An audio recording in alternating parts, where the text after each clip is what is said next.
Now, you just mentioned the media. Why do you think that we're not hearing a whole lot in the media?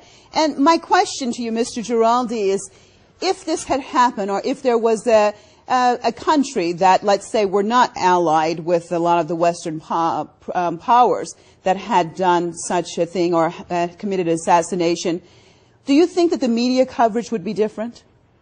Oh, absolutely. And I think this is, leads to a broader question, which is what are the two countries in the world that believe they have an extraterritorial right to go into other countries and kill people? And they are only the United States and Israel. The United States, in the beginning of February, confirmed, the Director of National Intelligence confirmed that the United States actually will go and kill U.S. citizens in foreign countries that they believe are plotting or colluding with groups that are identified as terrorists. So it's, there are a couple of countries that seem to have this pretension, I would say, that they have a right to kill people preemptively in other countries. It's not a right that I would agree with. And unfortunately, the international media tends to give them a free ride, and I suspect this is largely because of the way this story is spun. The story is made to look as a story about terrorism rather than a story about intelligence agency assassination teams, which it really is. Well, why do you think it's being spun like that? Well, because to a certain extent, Israel has always gotten a free pass in much of the international media, and the United States, by virtue of the fact that much of the international media is either based in the United States or has interests in the United States that it tries to protect, to a certain extent they go soft on these stories, and they don't report them in the hard-headed, hard-nosed way that my colleague from the Times, I'm sure, would have reported them. Okay, let me turn to Berkeley, California. Welcome our next guest to the program, author of The Hidden History of Zionism, Mr. Ralph Shulman. Thanks so much for being with us. Now, Mr. Shulman, according to the police in Dubai, British, German, French, and Irish passports were used by the alleged hit team. And shouldn't there be outrage on a diplomatic level by these countries regarding these violations? Well, let's be very clear about this. The Israeli state has conducted targeted assassinations of any political opponent for decades upon decades. Avigdor Lieberman, the foreign minister of Israel, would not deny the role of the Mossad in this operation. There is no ambiguity about the fact that this is a Mossad hit. But I want to put it in a very specific context. The head of national intelligence in the United States, Dennis Blair, has declared that the United States has the right to assassinate U.S. citizens that it considers to be in any way supportive of what the United States deems to be threats to national security or so-called terror operations.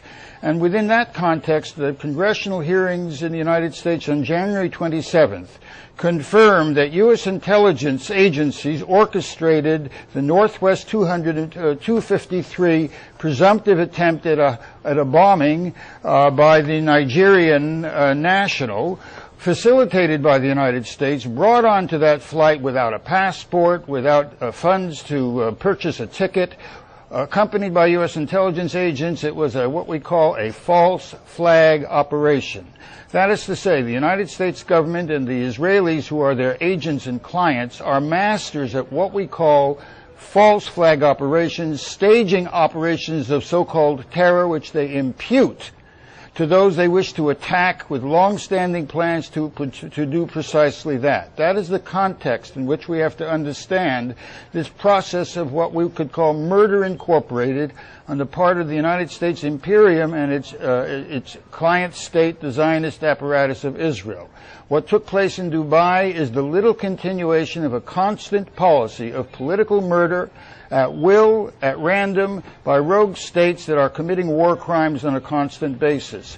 And these acts of terror against individuals of their choosing, any political opponent, are by way of facilitating much worse than that, namely constant invasion, constant displacement of subject peoples, constant war to secure the natural resources and destroy the sovereignty of independent states, whether in Iraq or Afghanistan or in Pakistan or in Yemen.